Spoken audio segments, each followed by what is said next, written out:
Imagine becoming king and knowing that tradition expected you to murder your own brothers, not because they had committed a crime, not because they had rebelled, but simply because they might one day challenge your throne. For centuries, this was a grim reality in the Ottoman Empire.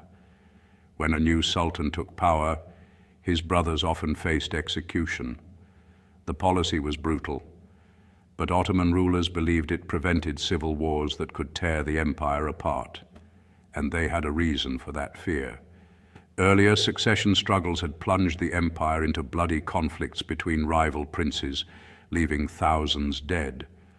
So by the late 15th century, royal fratricide had become accepted as a tool of government. When a sultan died, his sons raced to seize power. The winner often ordered the execution of his brothers. Some sultans killed dozens of relatives to secure their rule. Then came Ahmed I. In 1603, Ahmed became sultan at just 13 years old. According to centuries of precedent, his younger brother Mustafa I should have been executed. Many expected it. Some probably demanded it. But Ahmed made a different choice. He spared Mustafa's life. It was a decision that changed Ottoman history.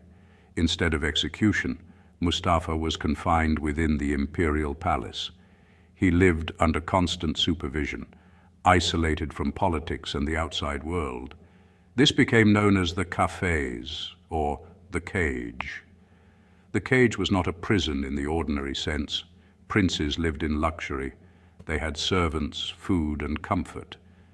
But they had no freedom.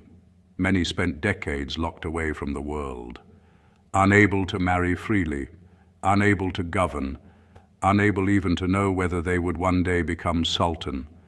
For some princes, the isolation was psychologically devastating. Yet it was still preferable to execution. Ironically, Ahmed's decision saved Mustafa's life and eventually put him on the throne. When Ahmed died in 1617, Mustafa became sultan.